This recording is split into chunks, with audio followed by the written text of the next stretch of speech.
You think you know the person sleeping next to you every night. You trust them with your life, your heart, your children. But what if, in a single moment, everything you believed about them, about your entire life, shattered? I came home early that night. No warning, no text. Just the quiet hum of the neighborhood and the dim glow of the porch light. The kids were asleep upstairs, their dreams untouched by the betrayal unfolding just beneath their feet. The house was too quiet. No TV, no voices. Just the creak of the stairs as I climbed them. My shoes left at the door like always. Then I heard it. A sound that twisted my stomach into knots. A moan.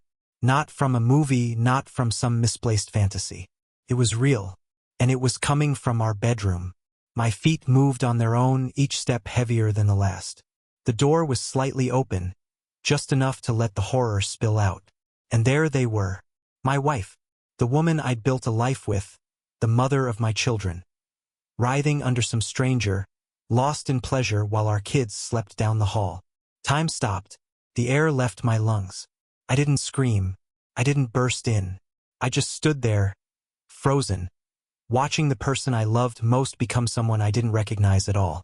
What do you do when the foundation of your life crumbles beneath you? When the person who swore to love you forever is lying to your face every single day? This isn't just a story about betrayal. It's about what happens after, the rage, the grief, the choices that define who you become. Because let me tell you something. The moment you catch them, your life splits in two. There's the before, the naive, trusting version of you. And the after, the one who knows how deep the knife can go. And if you think this could never happen to you, you might want to keep listening. The human brain has a funny way of protecting you from pain. It delays the impact like a fuse burning slowly toward dynamite. For a few seconds, I just stood there, numb, watching as if it were some sick movie playing out in front of me. Then reality hit like a sledgehammer. I didn't say a word. I didn't even step inside. I just turned around and walked back downstairs, my hands shaking, my vision tunneling. The house was still quiet. The clock on the wall kept ticking. The fridge hummed like nothing had happened. How could the world keep moving when mine had just exploded? I sat at the kitchen table, staring at my wedding ring. The same ring I'd worn for 9 years. The same ring I'd put on her finger while she smiled at me like I was the only man in the world. Now, just a few feet above me, she was gasping under someone else. I could have stormed in. I could have thrown him out the window. I could have screamed so loud the neighbors would have called the cops. But I didn't, because in that moment one thought cut through the rage. The kids. They were asleep upstairs, innocent, unaware that their family was being torn apart beneath them. So I waited. Like a fool? Like a coward? Maybe. But I knew if I acted right then, it wouldn't be me making the decisions. It would be the fury, the hurt, the raw animal instinct to destroy. And that's not who I wanted to be. 20 minutes later, I heard footsteps. The guy, some slick-haired stranger in my clothes, my robe, tiptoed down the stairs like a thief. He didn't see me sitting in the dark. He just slipped out the front door into the night, leaving his stench behind. Then she came down, hair messy, lips swollen, still pulling her shirt straight. She flicked on the light and nearly screamed when she saw me. "Oh my God! You're home early." I just looked at her. No anger, no tears, just silence. And in that silence, she knew. Her face crumpled.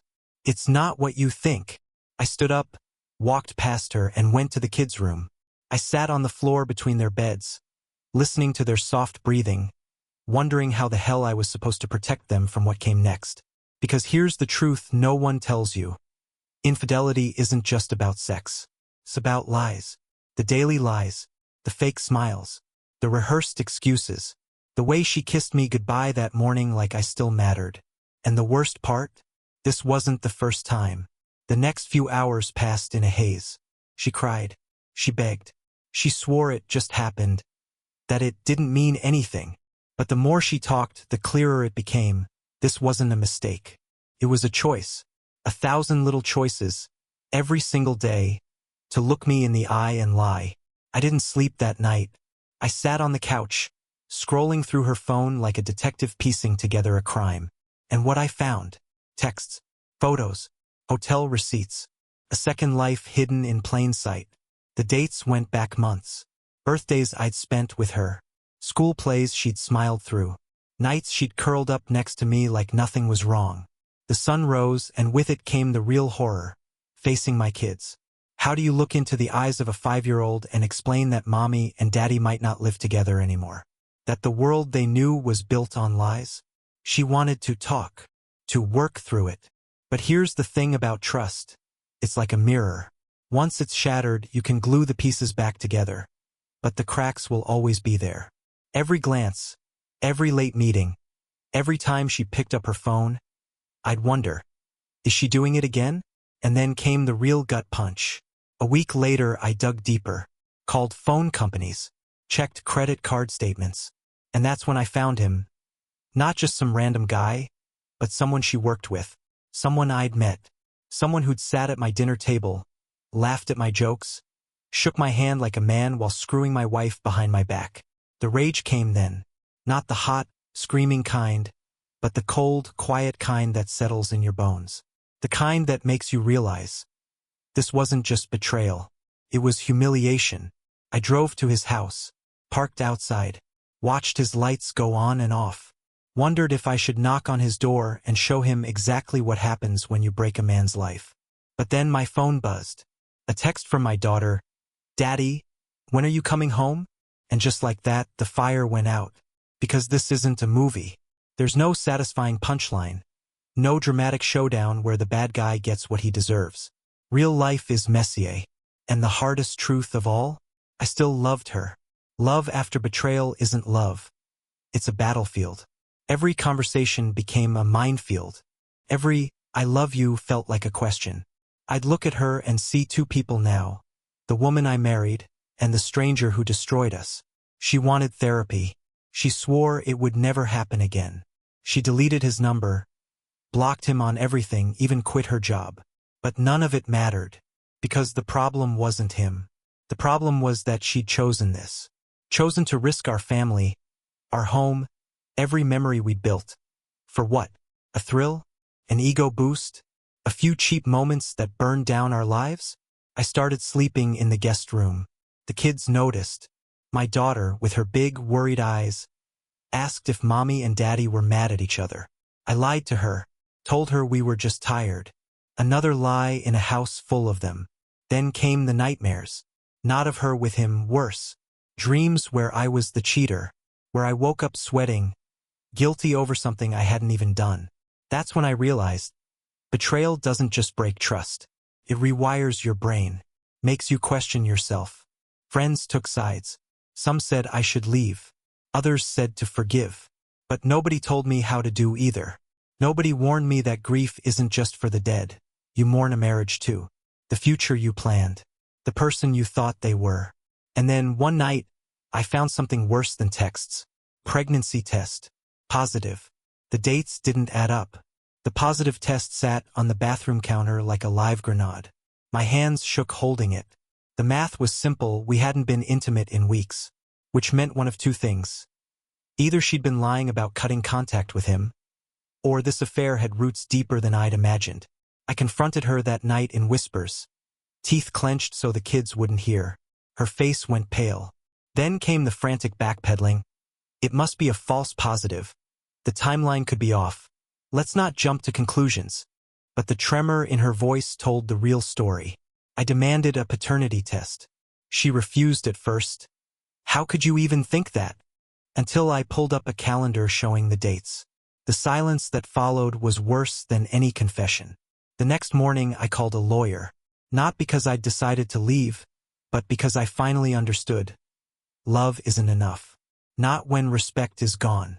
Not when every glance at her growing belly would feel like a knife twist. But life has a cruel sense of timing. That same week, my son's kindergarten had donuts with Dad Day. As I sat there watching him proudly show me his crayon drawings, all I could think was, will I lose this? Will some court decide I only get him every other weekend? Will he grow up thinking I abandoned him? Meanwhile, she walked around the house like a ghost, alternating between tearful apologies and defensive anger. You're not perfect either, she snapped once. And she was right, I wasn't. But I'd never shattered our family. I'd never made our children collateral damage. Then came the ultrasound appointment.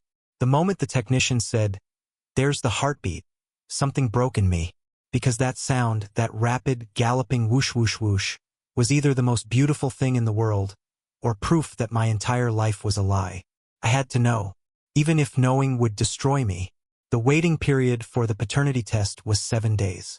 7 days where every possible outcome played on loop in my head. If the baby was mine, could I ever look at it without seeing this nightmare? If it wasn't, how does a man come back from that? She moved out temporarily, staying with her sister. Said it was to give me space. But we both knew the truth. The house had become a war zone of silent accusations. The kids thought Mom was just helping Aunt Jenny after her surgery. Another lie. Another crack in what used to be us. I spent those days methodically dismantling our shared life. Canceling joint credit cards. Scanning old photos and wondering when exactly she'd stopped loving me. Finding little clues everywhere. The necklace I'd never bought her. The sudden girls' trips that lasted just a bit too long. My lawyer's words haunted me. If the child isn't yours, it changes everything. Custody, assets, even your relationship with your other kids biologically. That last part hit hardest. Would a court see me differently if I wasn't the father of all her children? Then, on day 5, the universe delivered one last cruelty. I got a call from the kids' school. My daughter had a fever. When I arrived to pick her up, she was curled in the nurse's office, her little face flushed. As I carried her to the car, she whispered, "Daddy, is Mommy coming home soon? I dreamed you went away forever." That's when I broke. Right there in the school parking lot, holding my sick child, I sobbed so hard my ribs ached. Because no matter what that test said, these kids were mine. I'd been there for every scraped knee, every nightmare, every first day of school. Biology couldn't change that. The next morning, the results arrived via encrypted email. I stared at the notification for a full hour before opening it. One click would rewrite my future. One word would define me forever. I didn't read the results right away. Instead, I drove to the park where I'd proposed to her 12 years earlier. Sat on the same bench, watching the same pond where she'd cried happy tears and said yes. Back when we were different people, when trust wasn't something you had to question. The email stared back at me from my phone screen. Conclusion. The alleged father is excluded as the biological father of the tested child. Probability of paternity, 0%. The words didn't hurt at first. They just existed. Like reading a news headline about some stranger's tragedy. Then the pain came in waves. First cold numbness, then white-hot rage, then a grief so heavy I couldn't stand. I called my lawyer from the parking lot. His voice was calm, practiced. "This gives you grounds for at-fault divorce in our state. Full custody of your biological children is likely, but, that word hung in the air. But the unborn baby wasn't mine. But courts favor mothers. But nothing would ever be simple again. When I got home, she was waiting on the porch. She took one look at my face and knew. The color drained from hers. "Let me explain. You're pregnant with his child," I said. Not yelling, not even angry, just stating a fact like the weather. There's no explanation for that. For the first time, she had nothing to say. No excuses, no tears, just silence. That night, I sat on my son's bed as he slept, memorizing the way his eyelashes fluttered, wondering how many nights I might miss if custody didn't go my way, wondering if he'd grow up resenting me for breaking up the family. And then, irony of ironies, my phone buzzed. A message from him. "I just found out. We need to talk." As if there was anything left to say. I met him at a diner, neutral ground, fluorescent lights exposing every twitch of his guilty hands. He looked older than I remembered, shadows under his eyes. "Good. Let him lose sleep too." "I didn't know she was still with you at first," he began. I laughed. A sharp, ugly sound. "You sat at my table. You held my daughter's birthday presents. You knew." The coffee between us went cold as he confessed everything. Their relationship had been going on for 18 months. She'd told him we were separated, that I was abusive, that the kids feared me. Each lie landed like a hammer blow. But the kicker? He'd just gotten engaged to someone else. She's pregnant with my baby too, he admitted. Like this was some tragic twist of fate instead of the bed he'd made. I slid a manila folder across the table. Divorce papers, a cease and desist regarding my children, and a single ultrasound photo. Congratulations, I said. You're about to be a full-time father. The divorce was finalized in 91 days. She fought for custody, but the paternity results changed everything. I got primary custody of our kids. She got visitation and a mountain of regret. The last time I saw her heavily pregnant, she whispered, I never meant to lose you all. Funny thing about rock bottom, once you hit it, there's only two choices. Stay broken or rebuild. I chose rebuilding. The kids and I moved across town. New house, new routines. Every night I tell them the same truth. Nothing that happened was your fault. You are loved. You are safe. As for her, she's a co-parent now, not a wife. The baby looks just like him. Sometimes at 3 a.m., when the house is quiet, I still wonder if I could have fixed things earlier. If I'd missed signs. But that's the trap, isn't it? Trying to solve a puzzle where someone else kept hiding the pieces. If you take one thing from this story, let it be this: trust your gut. The day I came home early, it wasn't luck. It was subconscious suspicion finally winning out over denial. And if you're sitting there thinking, this could never be me, wake up. Cheaters don't wear warning labels. They wear wedding rings. This was my truth. If it kept you awake tonight, hit subscribe because nobody should face these storms alone.